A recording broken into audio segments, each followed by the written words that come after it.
salaamaaleykum yéen ñuy seetaan ci Tacko TV ñu ngi leen di nuyu di leen ziar di leen gërëm ci fidélité bi ñu ngi leen di dalal jàmm ci seen édition spéciale dellu ci wàllu élection locale yi nga xam ne moom la ñu amaloon démb di 23 janvier 2022 jeex na démb alhamdulilah tey édition spéciale bi la ñuy continuer depuis démb daa amal nañ leen ko ci suba si niki ci guddi gi sànq aussi amal nañ benn ci lancé boobu la ñuy topp ba tey ñu am tey suñu plateau ñaari kàngam yu bokk ci Yewwi Askan Wi kenn ki di Assane Sarr di directeur campagne Ndiarème Limamoulaye di candidat bi di Khalifa Thiam ñu ngi lay nuyu sëñ Assane. merci beaucoup ñu ngi lay fay soxna si di la jaajëfal si invitation bi ci seen plateau Tacko TV. merci beaucoup suñu ndeyjoor ñu ngi am Alhassane Niang di responsable jeunesse Diamaguène Sicap Mbao Alhassane dalal jàmm si Tacko TV. jërëjëf soxna si ñu ngi leen di nuyu di leen ziara di nuyu ensemble équipe bi Tacko TV ak téléspectateurs yi nga xamante ne ñu ngi ñuy suivre. merci beaucoup ñu ngi leen di fay alors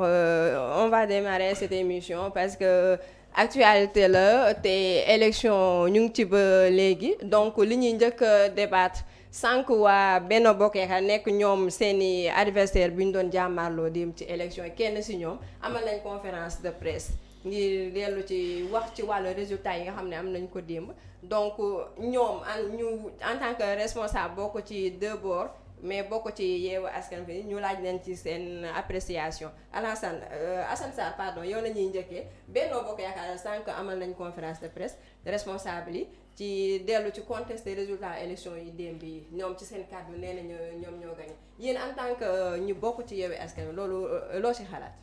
waaw xam nga foofu li ma si xalaat bala ma koy wax wala dafay wax ni ku woddoo wax soo noppee rafle xam nga loolu c'est pas une première. xam nga coalition Benno Bokk Yaakaar depuis élection yi ñu gagné woon ba fii ñuy wax ak yéen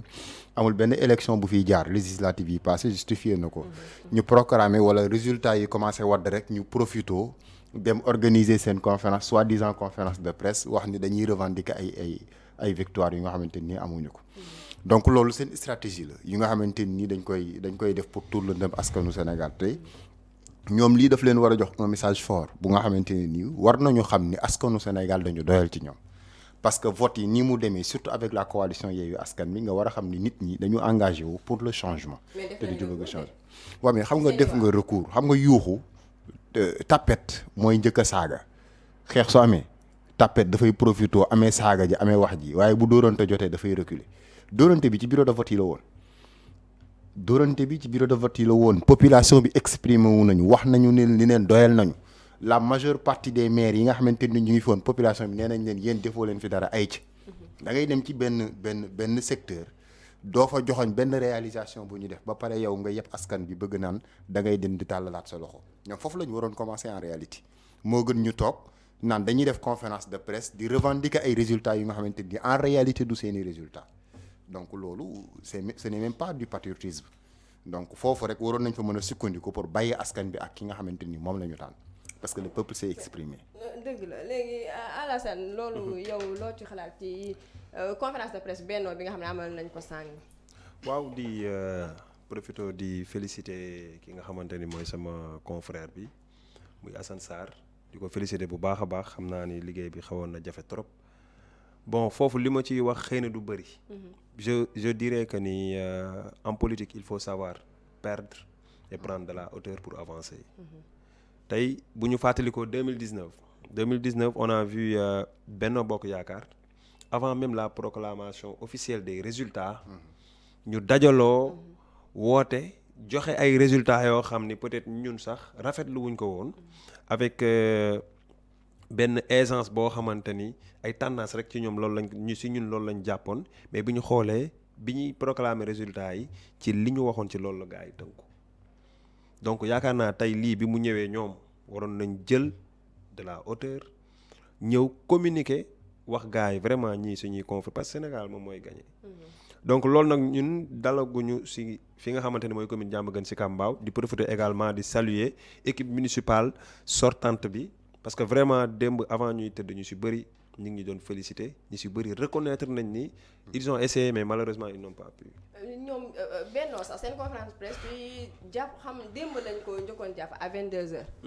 Mais après ci la ñuy puusaat. ba démb ñu annulé ko finalement ñu jàpp ko tey donc est-ce que ñoom ci seen bopp sax est-ce que convaincre nañ seen bopp ba war a amal conférence presse. c'est que bàcc yi moo métti nag bàcc yi moo métti xam nga des fois li fi xewoon c'était quand mois de mars.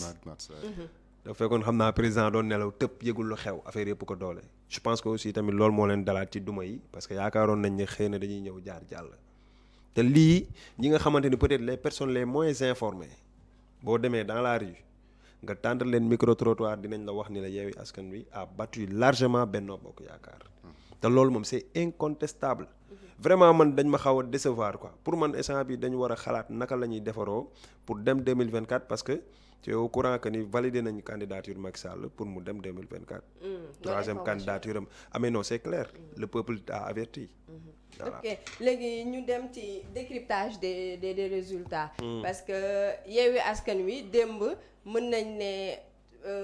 côté ñoom Benno résultat yi moom bett na leen franchement mais ñiy suivre. yéen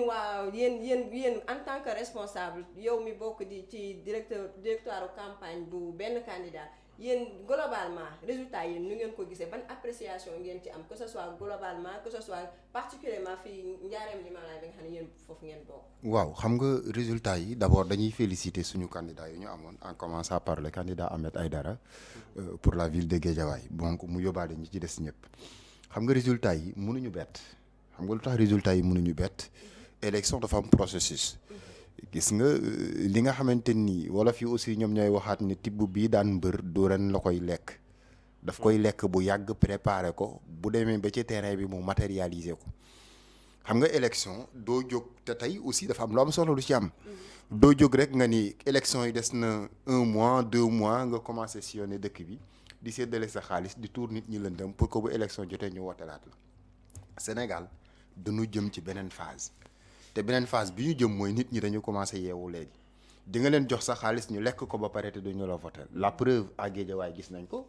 xam nañ ni Aline Sall mu ngi fa Lat Diop mu ngi fa Néné Fatoumata Tall mu ngi fa Bougazeli mu ngi fa ñoo ñëpp ku leen ëpp xaalis Sénégal ay yëmbal ñu ngi fii tout près Amadou Hott mu ngi fi ministère des finances kan moo ko ëpp xaalis ci réew mi lan la fi sottiwul est-ce que jariñ na ko dara donc loolu moo tax mu wax la ni la li xew nii warul bett nit ñi ñoom bu leen bettee c'est parce que ils n'ont pas été sérieux dans le travail mais ñun ñi nga xamante ni ñu ngi au niveau de la coalition Yewwi Askan bi depuis bi coalition bi taxawee léegi nit ñi di liggéey te entité yi ko sekk kenn ku ci nekk yaa ngi nekkoon sa roq di liggéey ci sa parti politique wala di liggéey ci sa mouvement tey Ahmed Aïdara mi gagné Guédiawaye depuis 2014 mu ngi liggéey ci mouvement bokk ci coalition Yewwi Askan bi loolu mu porté ko plus ñi nga xamante ni ñoom la coaliser seen force bi ñu àndal waa PUR yi waa Taxawu Sénégal yi waa Grand Parti derrière le président Malick Gakou donc ñun ñëpp abattre benn travail bu excellent ñëw mu feeñ sur le terrain ñu bëgg a wax ni daf leen bett non bettu leen dañu liggéeyut te comme liggéeyu ñu population yi wan ñi leen liggéeyu leen jóge leen fii ñeneen ñu nga xamante ni ñoom ñooy liggéey ñu ñëw fi moo tax li Assane wax sànq lu am solo la donc lii nii c'est un travail bu nga xamante ni ça a été un travail extraordinaire bu nit ñi abattre wàcc sur le terrain liggéey ko wax ak nit ñi langage de vérité te naxuñu leen nit ñi dégg langage boobu noonu donc loolu lañ ci doon wax pour le moment. Alhassane décryptage des résultats yéen côté Diamaguène Sicap Mbao yéen nu ngeen gisee résultats yu élection yu démb yi. waaw di sant yàlla di wax alhamdulilah d'abord parce que dem nañ ci élection yoo xam ne vraiment suñu credo moo bokkoon na ci li nga xamante ni mooy de la non violence et que vraiment on n'a pas senti de sens interdit par rapport ak idéologie ak principe bi nga xamante ni moom la coalition Yewwi Askan bi di woote et que démb boo xoolee gars yi on a battu largement en ce qui concerne la coalition Yewwi Askan Wi sur les nombres de voix de manière provisoire et ça sera officiel bien sûr on a 5810 voix donc deuxième bi gars yi la waa Benno Bokk Yaakaar ils ont 4128 voix donc loolu ça suffit largement pour vraiment wane ni la population de Diamaguène Sicap Mbao ils ont exprimé li nga xamante ni moom mooy seen voix jëlee ko en faveur de la coalition Yewwi Askan bi boo xoolee aussi tamit ci li nga xamante ni mooy les centres de vote déjà sur les 6 centres de vote on a raflé les 3 donc loolu c'est Diamaguène Sicap Mbao c'est incontestable. On a le regret aussi di massawu bon contentement la sax parce que vraiment suñu frère Magaye Seck ñu ngi koy saluer de passage di ko encourager malgré que gis nañ affaire yi ni mu demee parce que xam nañ ni c'était le seul adversaire boo xam ni moo mënoon a daaneel Timbo dans la ville de Pikine mais l'histoire retiendra et que incha allah avec li nga xamante ni moom mooy les résultats yi gars yi am Yewwi Askan Wi il faut que Macky Sall se prépare Benno Bokk Yaakaar. mais man résultat yi man dama bëgg a xam Yewwi Askan Wi fu ñu jaar gars yi parce que non franchement démb xam naa gars yi conférence de presse bi buux beeg buuxaat bi. je pense que daa am lu ko waral. mais stratégie bi Yewwi Askan Wi liggéeyee ba tax record bu extraordinaire bi am si diggante yéen a waa Benno nu mu fa demee fu ngeen jaar gars yi. non mais xam nga buux bi ak buuxaat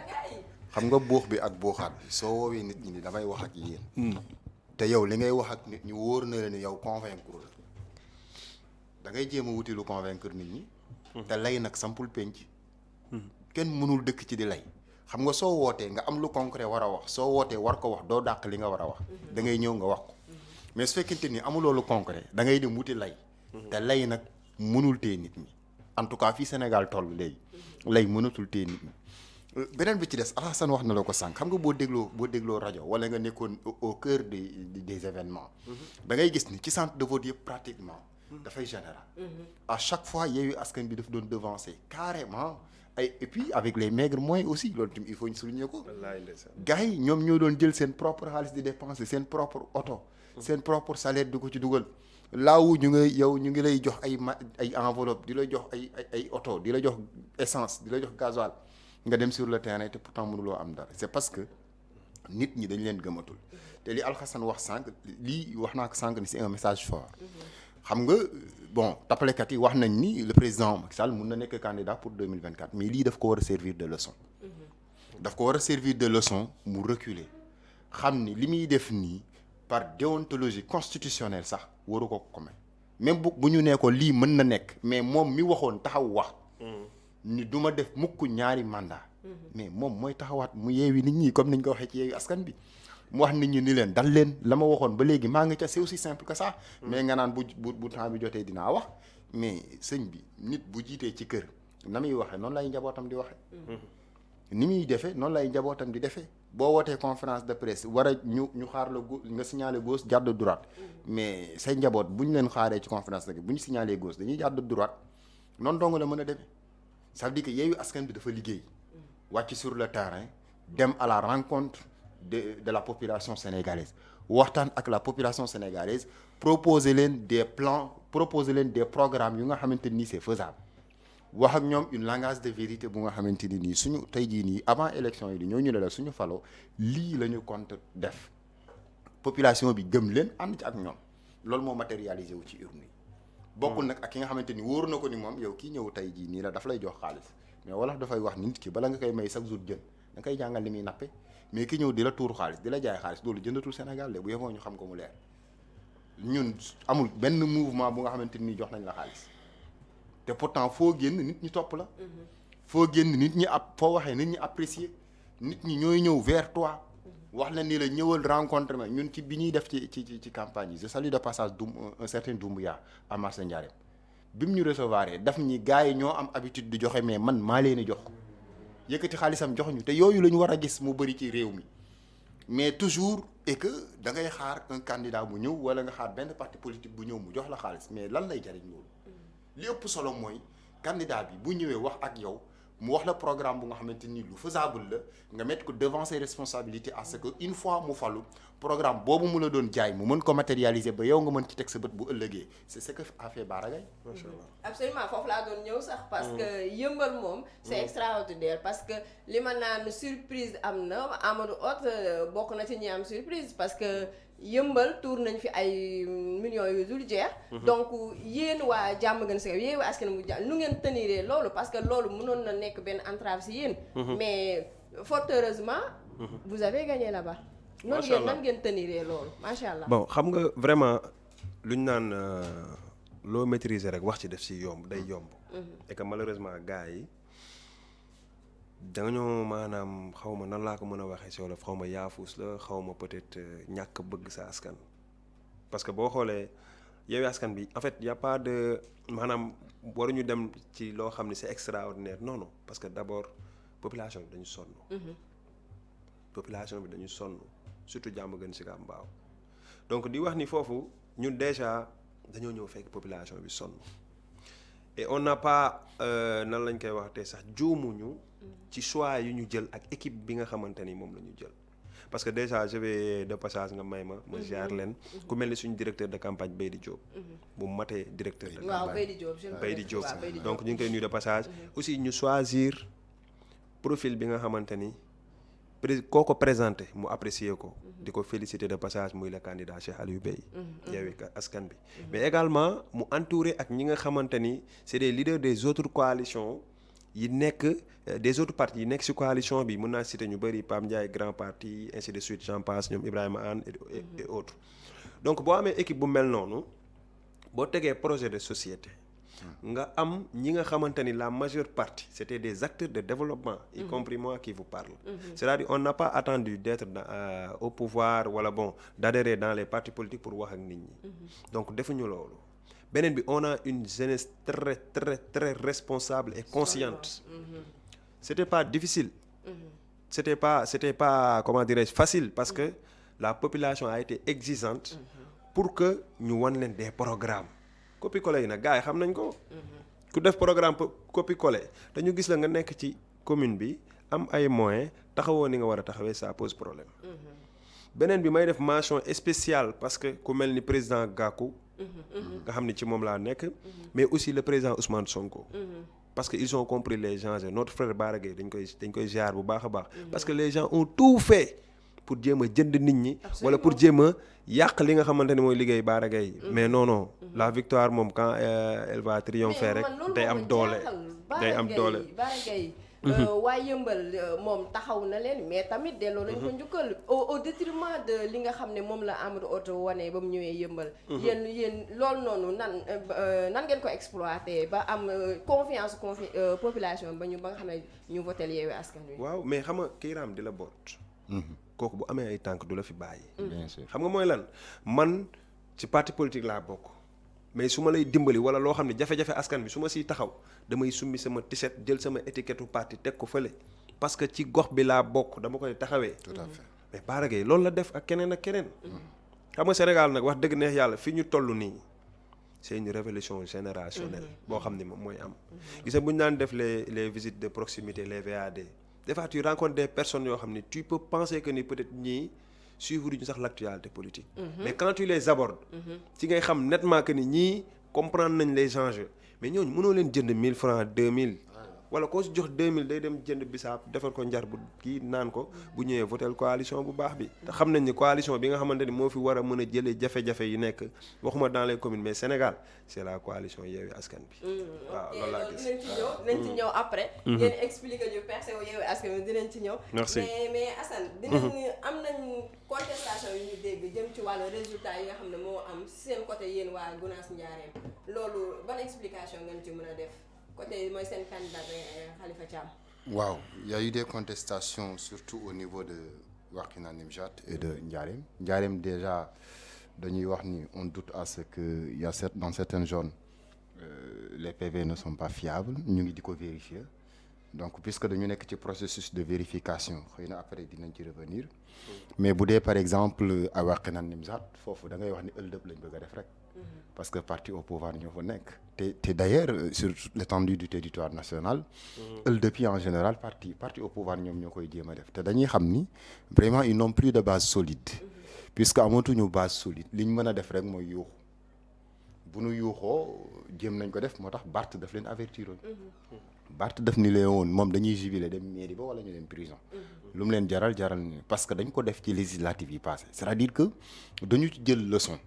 législative yi passé ñoom dañu def lu nga xamante ni nii nit ñi jël nañ ci leçon te ñoom rencontre ils n'ont pas pris en compte que les gens ont pris des leçons là-dessus c'est la raison pour laquelle bi affaire yi amee mais nit ñi dañu taxaw de pied ferme wax ni que ni élection yi c'est la population qui s'est exprimée puisque la population s'est exprimée on peut pas voler ce que la population a dit population bi lii la wax nga bëgg ni population bi waxul lii la wax loolu mënul nekk te Sénégal moom yaakaar nañ loolu kenn dootu ko fi nangu c'est-à-dire que population bi exprimé wu nañu ci urne yi wane nañu ko mais dafa leer dañ koy nangu. Assane baal ma de ci li ñuy wax nii moo tax ñu am ci ligne bi Papa Ngagne Gueye bokk ci mandataire yi Yewwi Askan Wi fee ci démb moo siège moo nekkoon mandataire Pikine Est ci pour yéen waa Yewwi Askan Wi ci loolu lañ koy jéem a laaj bu dee Ngagne mi ngi en ligne Papa Ngagne Gueye ñu ngi lay nuyu. ah ça va maa ngi nuyu ñëpp. ñu ngi lay ziar bu baax. maa ngi delloo ziar. di la remercier man ngeen baal ma de voix bi dafa xaw a dem. coono bi la. waaw coono bi la maa ngi ciy jégalu bu baax a baax. ñu ngi la koy jégal benn problème fi nga duggee sax fa lañ toll woon parce que ñu ngi doon wax ci contestation résultat yi nga xam ne moo am ci Wakhinane Nimzatt ak Ndiarème Limamoulaye donc yow en tant que mandataire Yewwi Askan Wi loolu di nga ci mën a indi ay explication ci sujet boobu. waaw parce que gannaaw bi ma nuyoo ñëpp maa ngi ciy ziar ñëpp. parce que déjà mën naa commencer sax suñu centre. muy centre bi nga xam ne maa ngi ko nekkoon muy Pikine Est. déjà foofu rek commencement bi rek posé woon na bureau 8 problème yoo xam ne mooy loolu kenn mënu ko woon comprendre. ñu ñëw indi seen i kii mu manqué à voter. électeurs yi ci boppam ñoo bañ. donc loolu mu nekkoon benn problème boo xam ne jël na ko ba sous-préfet ñëw. nee nañ tàmbali vote électeurs yi continuer bañ ne non kenn du ko voté. à voté bi ñëw na à voté bi ñëw ba pare su dul loolu kenn du voté mais loolu matul 5 minutes ñu ne à voté bi ñëw na tampon bi nga xam ne mooy wane ne voté na. matul 5 minutes ñu ne ñëw na donc affaire bi jaaxal ñëpp gars yi ne loolu moom nan la fa nekkee xanaa ne fii la nekkoon ak affaire yooyu ñi le temps que ñu naan mi ngi nii donc loolu la donc. ñoom fa commencé ay 11 heures. beneen bi aussi mooy bi ñu ñëwee di décompté suñuy décompté bi ñu amee résultat yi dajaloo suñu QG di def. bi ñu ñëwee dañu gis ne yi nga xam ne dafa jugee fële Halima Diakhaté Kala. PV ñun bi ñu indil dafa am erreur. gis nañ ne aussi dafa am rature mais aussi suñu.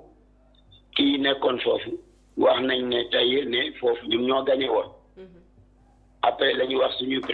kii bi ñu ne bi boobu jubilé nañ sax ba pare avant ñuy jubilé léegi nag si lañ ñëw ne foofu non dañoo changé waat affaire yi bi ñuy laata ñuy daw di dem di xool ñu xotti ko waaye ñu xotti ko mënatuñu woon am données yi nga xam ne moom lañ fa am donc PV ñun bi nga xam ne beneen élément bi ñuy souligner mooy bureau 5 bu Halima Diakhaté Kala amuñu PV wu ville parce que nee nañ benn la te président bi moo koy yor waaw loolu tamit manquement grave la loo xam ne mandataires yi ñu mënuñu am PV bu commune rek lañ am voilà donc yooyu moom mooy li nga xam ne jot nañu ASO fi ñu toog. mais yéen responsable Yewwi Askan Wi côté boobu est-ce que def ngeen ci ay démarches pour parce que loolu noonu du am ay entrave ci wàllu résultat final yi. non bien sûr day am ça veut dire que ci ñun day metti ci ñun. day metti ci ñun voilà parce que ñu ngi wax am na foo xam ne dafa am erreur bi mooy bon d'après ni ñu wax nee nañ ñun ñoo moom 70 bi ville ñu ngi defal 3 voilà te ñëpp xam nañ ni Yewwi Askan Wi mënul am 3 mais bon nee nañ mandataire moo jug ci bi muy bind ak polémique bu mel noonu am na mais lu ñu caché te conforme xam nga ça pose problème voilà ça pose problème donc ak lan moo tax li ñuy affiché ñu xotti ko yooyu yëpp donc daal côté boobu moom foofu moom mooy loolu daal. man bizarrement démb ñu ngi nekk ci plateau mais bi ñuy terminé SEM Pikine Est di centre de vote bi nga xam ne fa la Racine Talla voté mënuñu am seeni résultats problème bi exact bi lan la parce que yéex ngeen tëj nit ñi voté nañ lu yàgg après 18 heures mais résultats yi aussi yéex naa génn. waaw mooy xam nga wax naa la benn bureau bi 11 heures la commencé mooy bureau 8. de ce fait ba guddi moom mujjee tëj ba guddi ñi ñaan fa di ko am na beneen bureau bu dul 7 di 6 président bureau nit ñi dañ fa nekk mu ne moom it day tëj doy na dafa sonn day na ko noonu mu ne nit ñi dañuy gën a bare wala ko noonu depuis 18 heures le policier yi tëj ñi fi nekk ñi fi lañ nekkoon parce que procédure bi dafa yéex ñoom dañoo yéexoon voilà donc looloo tax nit ñi génn nañ massivement macha allah da ngay xam ne côté bi waa Wakhinane Nimzatt bëggoon nañ vraiment changement parce que même le maire sortant dañ ko gagné bureau waaw dañ ko gagné bureau ñoom ne waxuñu loolu dañ leen résultat yaa ngi noonu dañ ko xool bureau 3 vérifié leen ko bureau 3 dañ ko gagné bureau voilà donc dañoo teel a crier victoire. léegi dernière question pour ñu revenir ci suñu invité yéen waa Wakhinane Nimzatt léegi ban attitude ngeen di jël ci loolu. waaw loolu avec collaboration suñu monsieur le maire. ñu ngi ci sànq dem nañ mairie ba Ahmed Aïdara ñëw na. ñu dem mairie ba. voilà kii foofu ñëw ne ko fii gagné woo donc mais am na ay démarches yëpp incha allah yëpp dinañ ko ci def. lépp lu war pour ñu rétablir ñu dans nos droits. incha allah dinañ ko ci def ci kàttanu yàlla. ok donc incha allah dinañ leen jël en repérage bépp information incha allah ngeen délivrer ñu ko. amul benn problème incha allah merci beaucoup papa. amul benn problème je vous en prie. merci beaucoup merci beaucoup. merci beaucoup ok à vous. mais Alassane. sa appréciation ci li mandataire Yewwi Askan Wi wax ci bureau de centre de vote boobu ñu voté démb. ci Wakhinane Nimzatt. oui effectivement xam nga. Vraiment bu ñu waxee les siégeants et les mandataires c'est pour éventuellement ñu mën a noter def ay observations ci yenn peut-être njuuj njaaj wala irrégularité yu ñu constaté et que vraiment taxawaay mandataires yi ak choix mandataires yi dafa nekk lu am solo parce que li muy wax nii day faral di am man personnellement démb sama bureau de vote numéro 7 le secrétaire qui était là-bas il savait même pas que ni il devait distribuer li nga xamante ni mooy les procès verbaux yi nga xamante ni moom la c'est de leur droit on doit leur donner des comment dirais-je des copies des PV. beneen bi aussi mooy ñoom en tant que mandataire le mandataire si toutefois nga am benn sa siégeant manqué wala suppléant wala yu mel noonu tu as le droit de saisir le président du bureau de vote nga ne ko mu may la PV copie PV parce que tu es mandataire donc puisque le mandataire mën na jël la place du siégeant ñëw siéger donc il a parfaitement le droit de demander une copie du procès verbal donc di leen wax ni côté boobu bi ñu si nekkee moom lépp loo xam ne peut-être yoon may na leen ko nañ ko taxawee parce que vraiment am na centre yu compliqué te foofu taxawaay waaw avant résultat yi di jeex ñoom commencé nañu ci mairie ba déjà amoon nañu ay éco ñoom commencé nañoo jubilé donc loolu noonu day indi ay problème après ñun am nañ lu mel noonu commune de Diamaguène Sicap Mbao am na si koo xam ni bon je veux pas citer le nom y a une coalition boo xam ni mi ngi am 3287 donc il n'est même pas sorti deuxième et il est en train de clamer victoire parce qu'il est premier donc di ko vraiment di ko encourager jàmbaar la et tout mais na nangu xam ni ñi nekk nii nga gis nii ñu nekk accéder aux communes ci yeneen communes yi bokk ci coalition Yewwi Askan Wi gëmuñu maanaam ànd ak benn nit wala yow parti bi non bi ñu xasee ba teg coalition bi y a plus de parti politique on a besoin d'une équipe et si la coalition trouve une personne boo xamante ni kii commune bi da ko soxla bokkoo ci coalition bi dañ lay jëli nga ñëw liggéey parce que lu ñu soxla lenn kase la bu dee leadership suñu leader yi matale nañ ko ñun matale nañ ko loolu taxu ñoo jóg jafe-jafe yi nag bu fekkee mi ngi fi koo gis ni xëy na mën na jàpp ci loolu pour ñu résoudre problème yi dañ koy woo donc yeneen maire nu mu tuddati yeneen candidats yi nga xam ne bon je vais pas dire qu'ils ont perdu mais au moins ils ont participé buñ découragé buñ jàpp ni aussi coalition bi ñëw na c'est fini non ñun duñ def comme gars yi de Benno Bokk Yaakaar non Codis pas njàcc pas ay neddo ko bandum ñun gëmuñu loolu ñun lu ñu gëm mooy la société lu ñu gëm la population la jeunesse loolu la ñu gëm changer li nga xamante ni mooy xar kanamu Diamaguène Sicap Mbao. incha allah Assane ñu ñëw ci sa xalaat ci li nga parce que yéen yéen même problème bi ngeen di jànkuwante waa Gunaas Njaareem li maanaam ci lañ nekkoon sax ci lancé boobu bi ñu koy dugal. waaw xam nga déjà ñu nuyu suñu mbokk boobu mu ngañ. xam nga fii déjà ci li may njëkk a commencé mooy damay wax ni c'est pas du tout sérieux dans un pays organisé indépendant ñu war a organiser ay élections préparer ko ay mois wala sax préparer ko ay at def une planification nga ñëw ñu ne cachet bi ñëwut wala cachet dafa manqué wala nga dem ci benn bureau de vote ñu ne la PV amul déjà loolu rek daf lay tuumaal yow mi nga xamante ni yow yaa organisé te pourtant wala président bureau de vote bi dafa tardé te pourtant tout est réuni conditions yi waroon réunir yëpp budget bi war a réunir yëpp pour que les élections se déroulent de la meilleure manière mu ngi sur place donc lan moo waral yenn manquement yi léegi moo tax ma ni c'est pas du tout sérieux parce que bu fekkente ni da nga nam ma def liggéey bu sérieux li liggéey bi laaj yëpp da nga koy mettre en place d'abord mais nga ñëw ci bureau de vote bu war a commencer 8 heures wala bu ko war a commencer 7 heures ñu ne la 11 heures la commencer parce que amul encre wala bon ci encre yi ci piilu spécimen yi candidat yi bii dafa manqué bii def na nii bon loolu kenn xamul lan la wala boog mu nekk quelque chose de prévu maanaam dañ ko prévoir ñoo ko tey parce que bu ñu nee la par exemple tel bureau de vote mënuñu am PV ça veut dire que ñoo dañu bañ a joxe PV yi te PV bi siégeant bi dafa am droit am PV il y a autant de PV que de siégeants ci yoon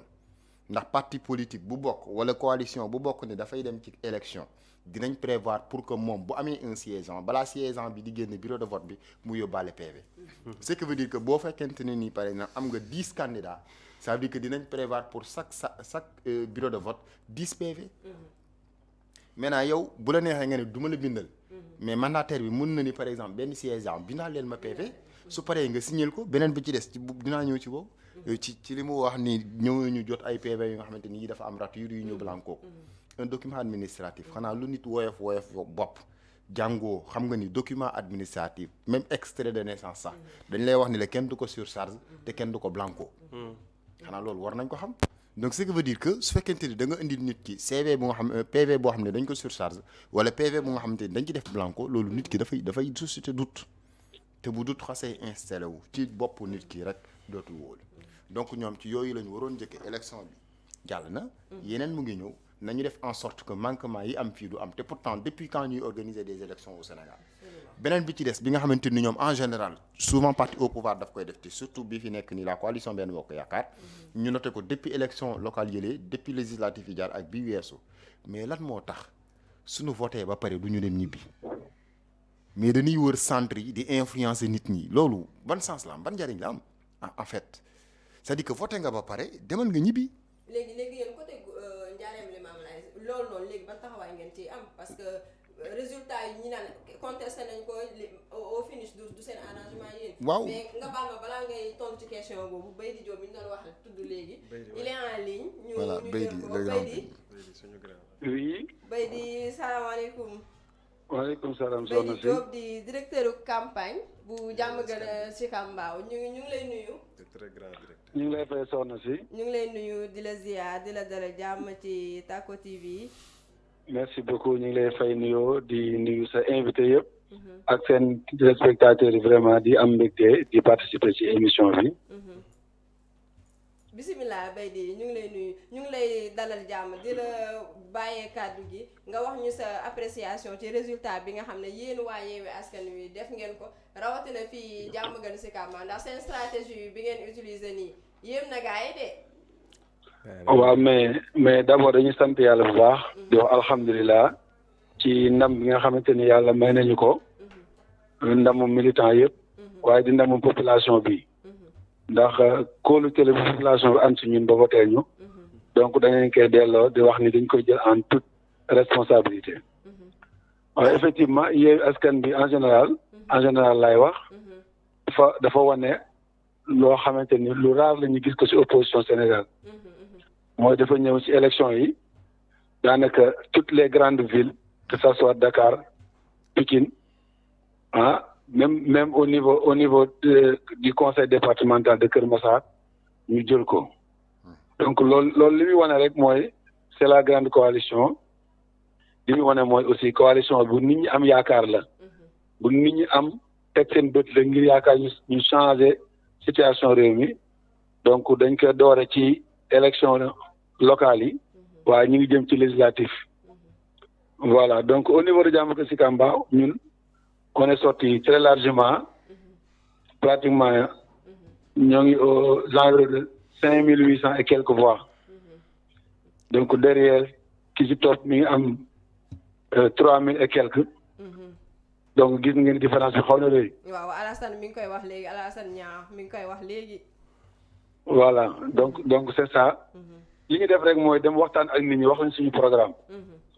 donc ndax vraiment le candidat avec toute l'équipe on a sillonné toute la commune pratiquement tous les quartiers wax ak nit ñi wax leen li nga xamante ni mooy li ñu seetlu ci métti commune bi ak ñun ban saafara lañ ci yéene indi donc loolu lañ def ko ci 15 jours campagne yi def ko ci caravane yi def ko ci café débat yi def ko ci porte à porte yi yëpp ba yàlla dogal li mu dogal ñu koy sant bu baax voilà di remercier encore une fois tous les militants de la coalition tous partis confondus voilà. maa ngi koy laaj Alassane sànq aussi parce que yëmbal dafa amoon benn problème bu ci amoon muy le ministre des finances muy oot bi muy ñëw li mu indaale gars yi yaakaaroon ne dina détrôner Bara Gaye mais tel n'était pas le cas waa yëmbal delloo njukkal Bara delloo ko seen kàddu yéen liggéey bi noonu nu mu fa demee nan ngeen jaar mais déjà il faut savoir que Bara a un très bon bilan ñëpp xam nañ ni bu ñu jëlee maire Sénégal yi néew na maire yu def comme moom li mu def ci wàllu liggéey te ñu dëkk yëmbal aussi di seetlu bëgg seen dund changer bëgg seen dund gën a amélioré xam nañ ni moom wóolu nañ ko ci coalition bi ñëw na gën ko dooleel mais foofu waxuma la Amadou Hott mais keneen ak keneen bu ñëw duñ ko mën a gagné Bara c'est sûr maanaam Bara a gagné naturellement à Yeumbeul naturellement voilà y a pas de secret hein parce que il a travaillé il fait partie de la grande coalition les gens ont voté pour la grande coalition mais il a gagné am na ñu fa dugal xaalis dugal fa leneen mais qu'importe ce qui est essentiel c'est que les Yeumbeul waa ont compris que seen avancement seen yokkute mi ngi nekk ci Bara nekk maire donc ñu voté ko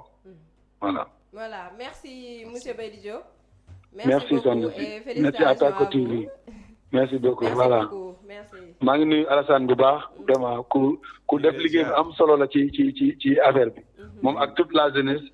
donc ils ont mouillé le maillot ils n'ont ménagé aucun effort pour ñu mën a arriver ci résultat bi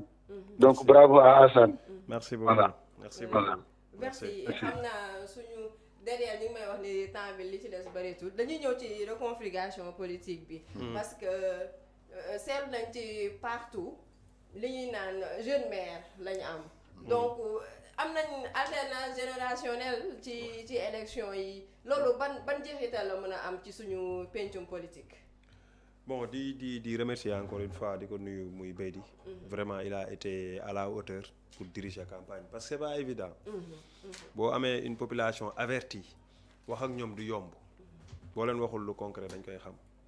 beneen bi aussi di attirer sa attention ci comme li nga wax léegi parce que ñëpp am même seetlu bi parce que boo xoolee participation bi nga xamante ni moom la jeunesse bi participer parce que loolu aussi dafa nekk benn combat boo xam ne vraiment ñun ñëpp dañ ko doon mëne mooy que ni une participation de la jeunesse dans les instances de prise de décision. Effectivement. Parce que boo xoolee li fi jot a jàll d'après l'histoire ak yi nga xamante ne xëy na yàgguñu fi lool dañ doon utiliser la jeunesse par la violence ak yeneen ak yeneen ak yeneen. wax na ko léegi par rapport ñun à nos campagnes yi nga xamante ni suñu activités yi ñu doon def on faisait des cafés débats yoo xam dañuy ñëw dans un coin gis gars yi defar suñu café toog waxtaan. Les caravanes la même chose c'était organisé on parlait que du programme te da nga doon gis vraiment jeunesse bi man sama yaram da doon daw surtout Yewwi Askan bi sama yaram ni mu doon dawee mooy sama classe gi dañuy liggéey wàcc 19h boo ñëwee 19h tu enchaînes dem sur le terrain 23h tu rentres chez toi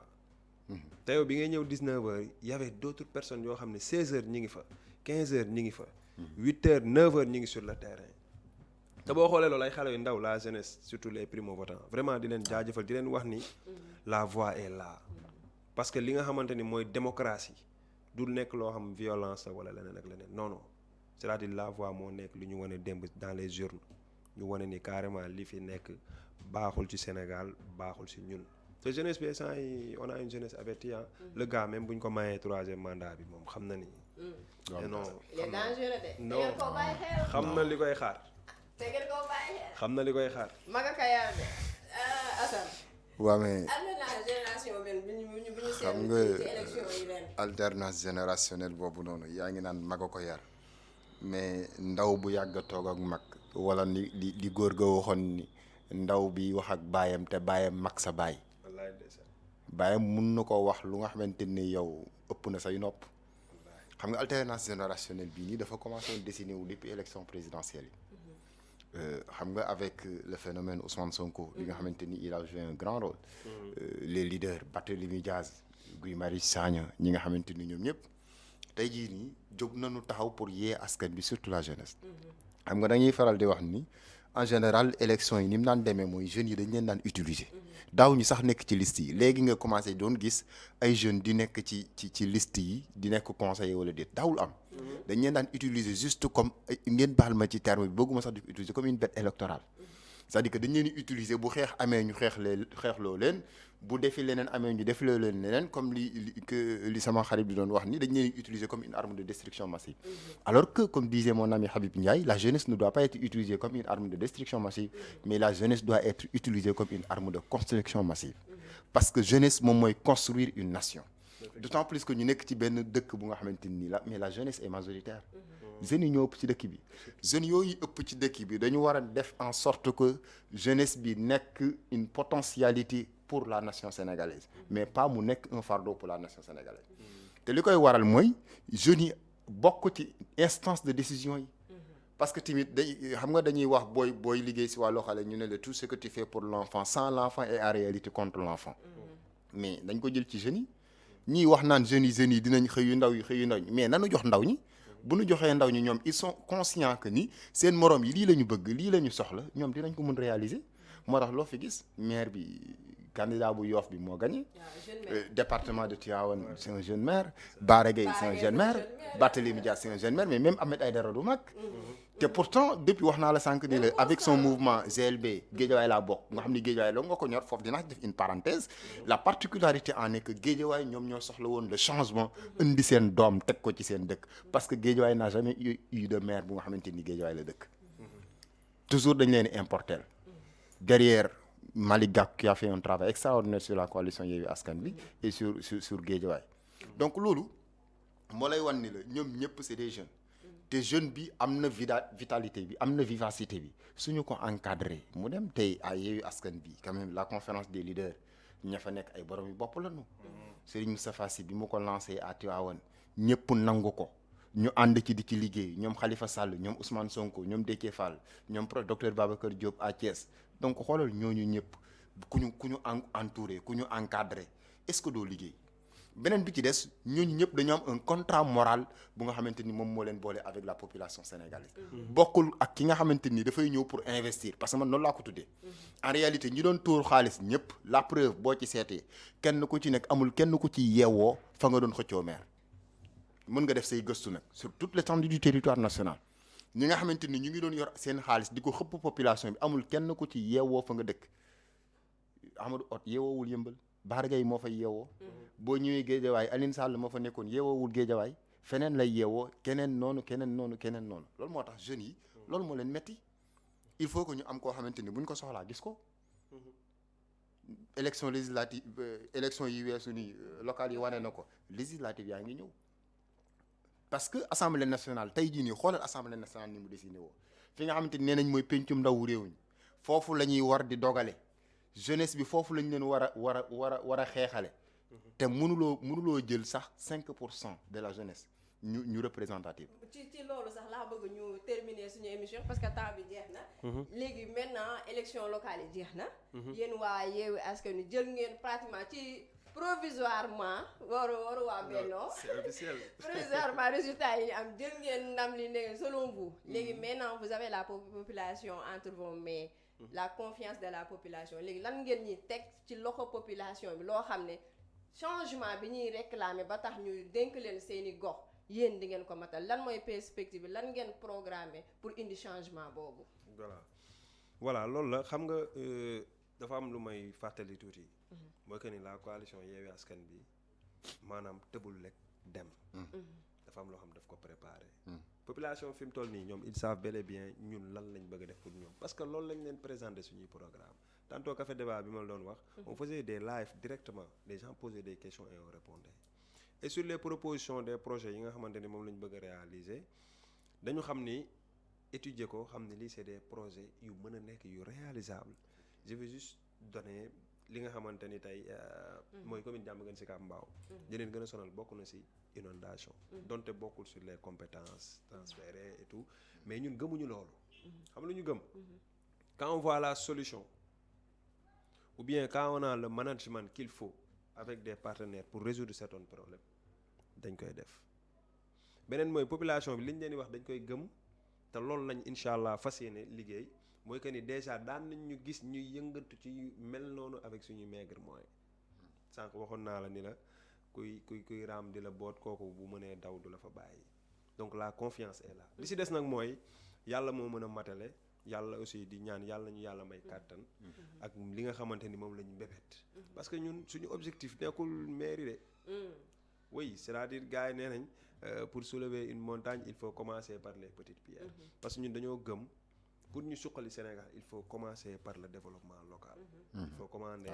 il faut commencer au plus bas de l'échelle pour liggéey li nga xamante ni mooy lu Sénégal jëm kanam te boo xoolee nag aussi également Yewwi Askan bi du coalition como nag parce que ñi fa nekk quoi waaw parce que ñi fa nekk parce que même bu fekkee am nga benn leader de parti bu nekk como sax y a 10 derrière yoo xam ne vraiment c'est des gens expérimentés c'est des hommes de principe des hommes de valeur et des hommes qui maîtrisent li nga xamante ni moom mooy dox seen dëkkuwaay et je pense que c'est valable au niveau national fépp suñu ndaw taxaw bokk ci coalition Yewwi Askan bi vraiment li fi ngay teg sa tànk da nga koy xool parce que li nekk sa ginnaaw moo tax donc di ñaanal suñu candidat bi suñu maire bi Bada Beye vraiment yàlla na ko yàlla oyofal yéen bi ak toute équipe bi nga xamante ne ñoo koy accompagner. xam naa avant ñuy jox Assane ñu dugal benn élément à suivre muy benn caravane de remerciement boo xam ne waa régie moom la ñu bëgg a proposer. di nuyu tous les militants les militantes ak sympathisants yëpp su ko defee di leen wax rek ni ñu ngi leen di sant di leen gërëm ci seen taxawaay ak ci seen mobilisation démb wane ngeen encore que Sénégal réew la boo xam ne moom boppam te am na loo xam ne kenn duñu ko fi dañ dootu ko fi nangu ndax démb peuple bi génn na massivement ànd ak détermination fal seeni maire ak seeni conseil ak seen président de conseil ñu def ko ci façon boo xam ne nag i fulla ak fayda ak jàmm dellu toog seen kër alors bu résultat yi génnee ñëpp xam ki nga xam ne ñi nga xam ne ñoom la sénégalais yi tànn ñoom la waa Kër Massar tànn am ñeneen ñu jóg nag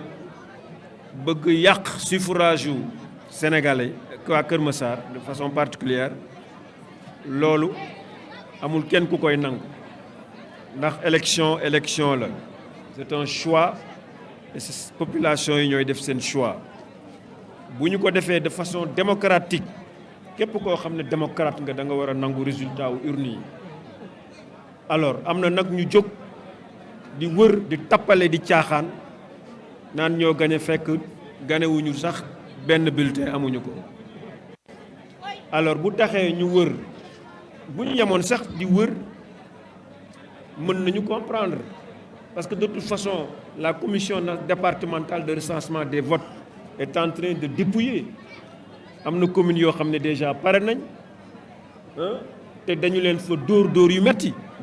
Yëmbal Sud li ñu leen fa wan dara jaru ko Yeumbeul Nord Kër Massar Nord gi ba ci Kër Massar Sud gi dañu leen dóor yu metti loolu nag bu leen doyulee ñu jóg di tappale ci mbedd yi ba bu ñu leen rombee ñu ñuy sànni ay xeer di attaquer suñu cortège je pense que du loolu moom mooy tax ñu arrêté ñu le peuple a déjà décidé nous avons déjà gagné les élections maintenant ce qui nous préoccupe actuellement c'est de trouver des solutions ou bien d'apporter des solutions aux préoccupations des populations. Merci beaucoup Régis merci beaucoup jërëjëf suñu mbokk Adama Soumaré ak Ndaa si mi nga xam ne ñoo ñuy indi bile élément xam naa Assane pour tëj nga rebondir juste si yéen waa Yewwi Askan li nga xam ne moom ngeen ñu préparé pour population mi ndax jox nañ leen seen confiance jox nañ leen seen yaakaar lan ngeen di teg seen loxo pour li ñu jëm suñu kanam. waaw xam nga wax naa la ko sànq bi may expliquer nee naa la entre Yewwi Askan Wi et la population sénégalaise c'est un contrat moral qui les lie te contrat moral moo ëpp doole contrat verbal moo ëpp doole contrat écrit parce que nit ki mënuloo daw sa xel tant que li nga wax nit ki chaque jour mu ngi traverser sa conscience di nga am loo bàyyi xel pour matérialiser loolu nga waxoonte woon nit parce que gor rek la te gor bu wax dugg nga loolu moo tax may wax ni xam nga wax naa la sànq ni la par exemple man nommé nañ ma directeur de campagne mais de passage ñu saluer di remercier vraiment di masawu coono suñu candidat Khalifa Babacar Thiam mais ñun séntuwuñu woon dara ci ñoom du budget bu nga xamante ne ñu koy jox pour suñu propre intérêt du leneen lu nga xamante ne dañ ko doon séntu ñun bokkuñu ñun au niveau de Yewwi Askan bi bokkuñu ak gars yi nga xam ne dañ doon daw di topp seen ginnaaw leader yi ñu leen di jox xaalis ñuy lekk ñun on n'avait pas besoin de ça li ñu soxla woon mooy un leader bu nga xamante ni su faloo dina mën a saafara jàngoroy askan bi tel foofu la Yewwi Askan bi di gisee son sens la preuve Bara Gaye mu ngi fi la preuve Barthélémy Diaz à Dakar ak yeneen di saluer de passage le professeur Babacar Gueye bi gagné le conseil départemental bu Kër Massar c'est une personne avec qui j'ai travaillé te la cause de la jeunesse daf ko yàgg yitteel daf ko yàgg ñor moo tax lii nii man bettu ma moo tax sànq bi nga waxee ni bàcc bi gars yi bi ngeen bàcc gars yi daf leen bett ma ne la ñoom la bett peut-être mais ñun bettuñu parce que képp koo ci jël ci candidat yi nga xamante ni falu na ci Yewwi Askan bi musul toog ruqam te deful dara pour sa communauté te kii wax na ko Alhassane wax na ko xam nga tout c'est au niveau de la base les locales d'abord nga servir la population ba population bi xam ni servir nga leen su ëllëgee soo leen laajee ñu mën la jox bala nga leen di laaj sax ñoom ñoo lay woon ni la mais ñëwal te ñu ci bëri c'est comme ça nga ñëw la conférence des leaders ñu évaluer ñu mettre en place programme yi nga xamante ni proposé nañ ko ñi c'est des programmes yu faisables yu réalisables yi nga xamante ni avec de maigres ressources même si les compétences souvent ne sont pas transférées parce que fii aussi acte 3 de la décentralisation dañuy wax transfert de compétences mais transféré wuñ budget en général soo nekkul parti au pouvoir nekk maire fenn da ngay am problème pour réaliser say projet wala ñu bloqué ko gis nañ fi le cas Khalifa Sall